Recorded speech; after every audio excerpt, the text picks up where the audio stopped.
Anak-anakku kelas 7, kali ini kita akan mempelajari tentang kalor dan perpindahannya. Kita sudah tahu bahwa ketika air, kita taruh termometer, kemudian kita panaskan, maka suhu pada termometer akan naik. Api sebagai sumber panas, kita sebut dengan kalor, sedangkan pada termometer suhunya naik. Apa sih suhu? Suhu adalah derajat panas suatu benda. Apa sih kalor? Kalor merupakan suatu bentuk energi atau panas. Kita bedakan antara suhu dengan kalor. Suhu merupakan derajat panas suatu benda. Suhu merupakan besaran pokok dengan satuan Kelvin atau derajat Celcius, dan alat ukurnya adalah termometer. Sedangkan kalor merupakan suatu bentuk energi atau panas.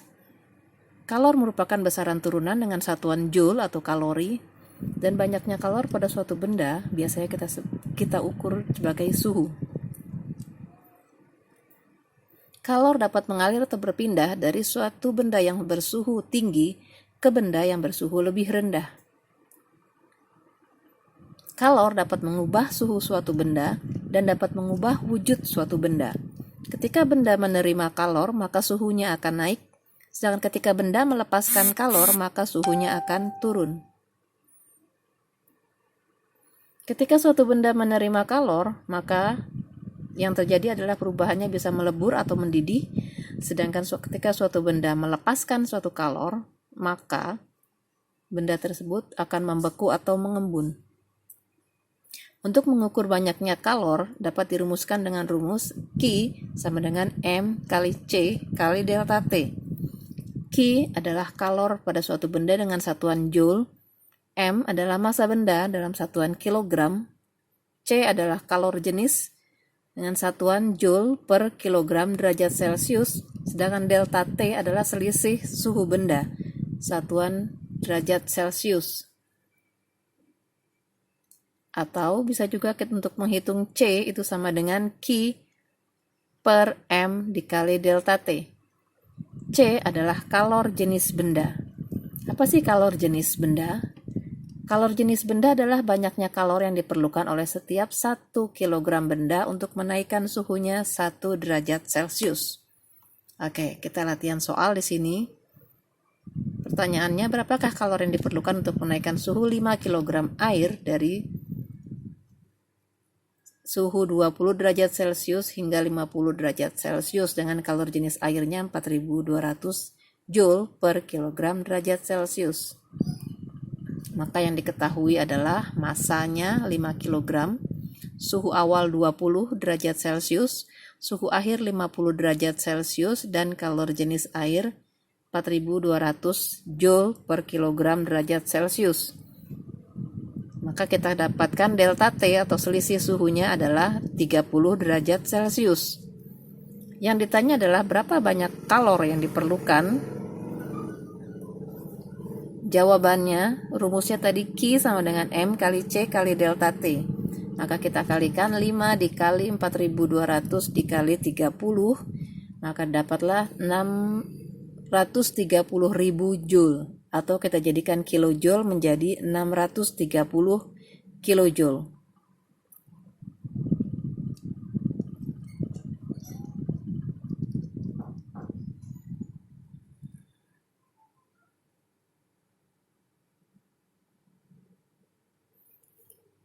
Oke, sekarang kita tahu tadi bahwa kalor dapat merubah wujud benda.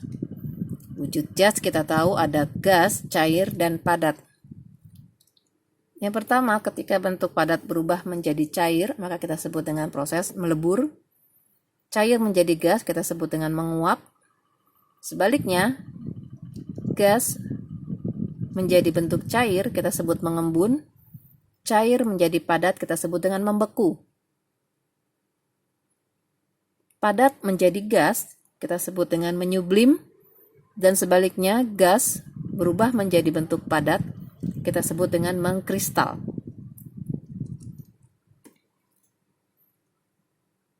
Ketika bentuk padat berubah menjadi bentuk gas atau padat mencair atau cair berubah menjadi bentuk gas, di situ suatu benda memerlukan kalor. Sebaliknya, ketika bentuk gas mencair atau dari bentuk cair menjadi padat atau dari gas menjadi padat, pada saat itulah suatu benda melepaskan kalor.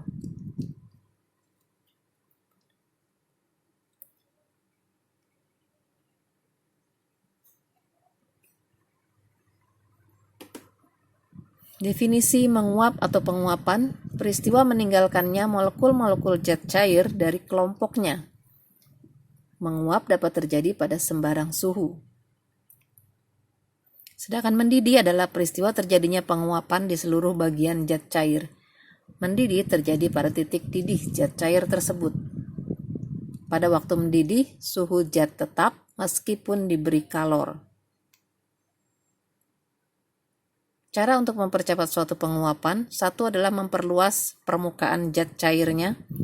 Kedua, meniupkan udara di atas permukaan zat cair. Ketiga, memanaskan zat cair. 4. Mengurangi tekanan pada permukaan zat cair.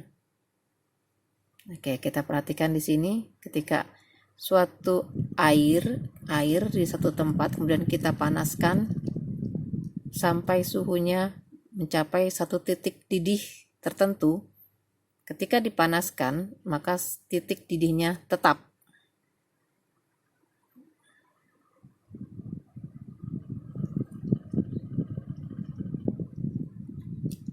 Kalor yang diperlukan untuk menguapkan 1 kg zat cair pada titik didihnya disebut dengan kalor uap.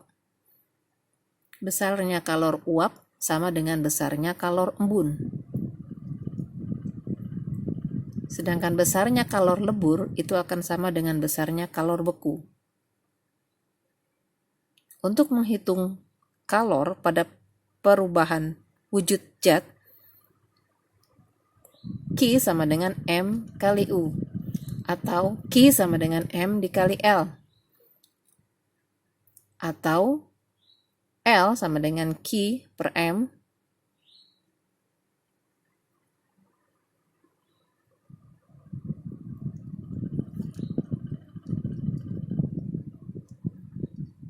Sekarang kita perhatikan grafiknya.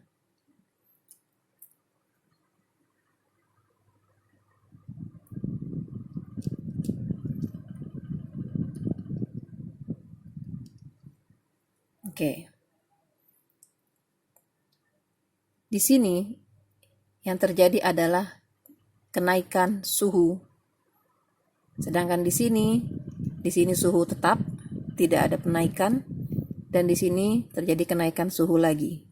Untuk menghitung kalor ketika terjadi ada kenaikan suhu, maka kita gunakan rumus Q sama dengan M kali C kali delta T. Sedangkan ketika tidak terjadi perubahan suhu, maka yang terjadi adalah perubahan wujud zat. Bisa melebur, bisa juga menguap. Untuk menghitung kalor pada saat terjadi perubahan wujud, di situ bisa digunakan rumus Q sama dengan M kali L. Massa dikali kalor leburnya.